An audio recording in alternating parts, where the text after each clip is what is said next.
the gates where a lot of the players come in, the ambulance comes in as well. You can see the Champions League signs there in the background if I just zoom in a little bit. There you go, Champions League.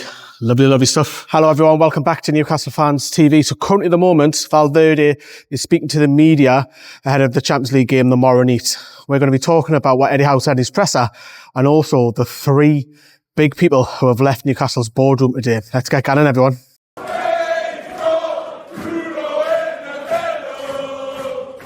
Aye, so the news is that Peter Silverstone has left Newcastle. And of course, two others have left as well. And not a good look for Newcastle, is it? We've seen so many changes, men and women, this summer. But obviously, after a 100-day review by David Hopkinson, Peter Silverstone has been put on gardening leave. It's not a good time to be gardening in November if it's chucking it down. Maybe it's good for the plants being water-fed.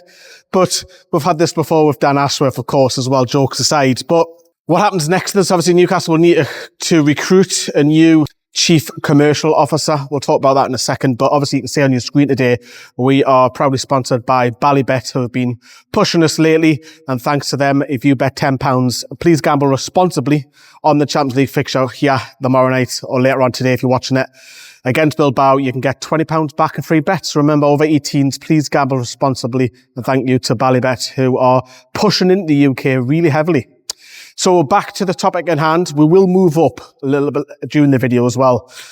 So Peter Silverstone obviously departed, and you've got to ask yourself the question, why the upheaval of so many people? Obviously, we've seen it with Grace Williams has come in, the director of football. Sue Cummin has left the women. Becky Langley, the manager.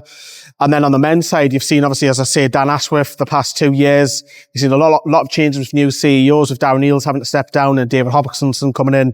But Peter Silverstone leaves, and he'll probably leave on the fact that Newcastle's revenue streams have grown. Obviously, 2 Champions League campaigns out of the last 3 since he's been here. And then you're talking about, obviously, a trophy success. That doesn't really bring in a ton of money in the Carabao Cup, but still, he'll put that down on his CV. And of course, the stack, which is just doing there in front of us, obviously, that's revenue streams there. And of course, small brands, partnerships. But of course, the big one is obviously getting Adidas back. So obviously, he'll go away with a little bit of credit. But it does beg the question of, you know, he's not the only one to leave as well. Dominica and someone's went to Liverpool as well. You'll see it on your screen now. So we've had 3 casualties from the boardroom depart, and you've got to ask the question, and is this now just a common trend that's starting to happen in football clubs? Because there seems to be a lot in the past few months here at St James's Park, as I say, men and women, there seems to be so many changes. Change is not always a good thing, but it does keep you on your toes, don't get me wrong. But Newcastle will need to replace them, because obviously we all know that the PSR carry on. It's hindering Newcastle because we've got all the money in the world. If we can go crazy, we can offer the highest wages, we can pay the highest transfer fees. We're just not being allowed to, because we're not being allowed to compete, and it's deemed unfair, despite the likes of Chelsea and Man City being able to do it the last 20 years. But let me know how you feel about that. We'll get on to team news in a second. I am going to jump on the Mac and go through what Eddie Howe said, but we'll go past and see what's happening a little bit behind us, because Valverde, as I say, it's still inside. So there's the bus to take Valverde back to the hotel, doing by the quayside. And obviously we've got a few of the stewards who are there at the moment. Obviously Eddie Howe and Dan Burn have already spoken. So of course you've got all the TV trucks from Europe, Nova, BT, TNT, obviously be live streaming. So if you're watching that tomorrow night, tune in for that. And obviously loads of trucks for the broadcasts, and obviously UEFA will be feeding into that as well. But let's get up to the car park. We'll jump on the Mac and we'll go through what was said in the presser.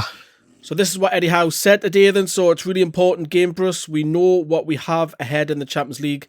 Athletic Club will provide stiff competition, very good defensive team off the ball. They've delivered some really strong performances. Our attacking game is going to have to be its very best. Champions League nights are always special. A little bit on the illness going around the camp in the minute, which is striking a few players. Eddie Howe said there's been a bit of illness going through the squad. That's various of players have picked up something up. Sandro initially, Jacob Murphy, Kieran Trippier, and now Bruno. We're making the decision on Bruno tomorrow. He's such an important player for us, and he's clearly not himself, and that's why he's missed training, which is a bit alarming, that, isn't it? And Eddie Howe said about the defeat against West Ham, there's always a feeling of frustration and different emotions when you play that way and you try to use the advantage for the future. Historically, we've responded pretty well. We've tried to use performances like that as a catalyst for better. It's not the first time and it's not going to be the last. With the amount of games you're going to have to play, there's dips in performances, but when you don't play well, you can still win, and we didn't deliver that aspect on Sunday. And then Dan Burn has spoken as well.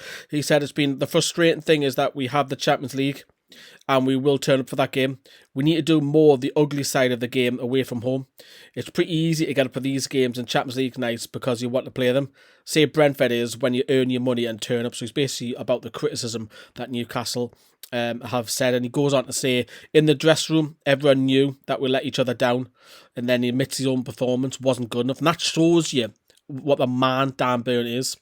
He goes on to say it won't be a problem to get up a Champions League, but Brentford should be our bread and butter. Back to Eddie Howe lastly, and he's gone on to say about Nick Voldemada is that we're well aware we've thrust him into every game near enough. I thought he looked a little bit fatigued, and taking him off was the case of making a decision I felt would benefit the team and Nick going forward because he's carrying a lot of load on his shoulders. If at any stage I feel he is fatigued, I need to act to help him. So obviously that doesn't help with Johan Vissa still being injured. Right, got an empty car park, look at that. This is rare. So obviously that was Eddie Howe and Dan Burn quotes from earlier this evening. Now obviously Valverde is under pressure because they've just been beaten at the weekend by their rivals Sociedad in the loss in stoppage time as well. He's criticised the players before he turned up at St James's Park. According to Lee Ryder, they are not using St James's Park to train. Make of that what you will. Some managers do, some don't. Eddie Howe didn't the last Champions League campaign. He is this time around. I guess it's down to preference. Maybe he doesn't want to give anything away with them struggle. But Valverde is definitely under pressure. They've got a lot of injuries. There's obviously some massive doubts about the Williams brothers. I would love to see them play. I have hopes of Nico Williams. I thought he would have got his move by now. He's a wonderful talent. Said that before the Euros. Brilliant, brilliant player. He's one of my dream signings. I would have loved to come to Newcastle, but obviously his wages are absolutely through the roof at the minute. But Bilbao, similar to us, struggling, mid-table. And obviously if they could win that, that'll be a massive, massive boost for them. Obviously we've got history with them down the years, playing in the UEFA Cup in the 94-95 season when they put out on away goals, and we've had obviously the friendly recently last year. So we've got a nice little bit of history, and they do say nice stuff about us on social media as well, which is nice, you know. So we've got a good relationship with them. So, but the chance now to bounce back and, you know, win, because obviously the weekend, Eddie Howe and Dan Burn saying there, it hasn't been good enough, and it hasn't, and it was a long journey home for a while, but we've got to bounce back, win, but we've also got to win away to Brentford, because we've got Man City in the league after that, and I cannot say we're getting much from the Etihad, you know, but we've got to win Brentford. We kind of just turn up for the big games and not turn up for the smaller games, do you know what I mean? So, if Newcastle can win, that's 9 points from 4 games. That's basically put you in the playoffs. Even if you lost the last 4, 9 points should be enough. But Newcastle could finish top 8, you know. You'd never know. But realistically, I think if Newcastle can get into the next stage, that's progress.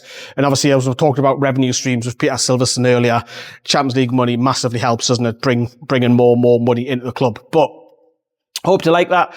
Drop us a massive like. You can see Ballybet sponsor there. If you want to bet £10, get £20 bet, check the link in the description, or, you know, scan that QR code. But there you go, everyone. We shall wrap up. We'll love yous and leave yous from there. And everyone is starting to leave. I can just see a couple of the Bilbao coaching staff getting on the bus now. But there we go. Right, we'll love yous and leave yous, everyone. We'll see you very soon here on Newcastle Fans TV. Join us tomorrow or later on today, depending on when you're watching this, for all the coverage, live reaction, last word, match reaction too. We'll see you then.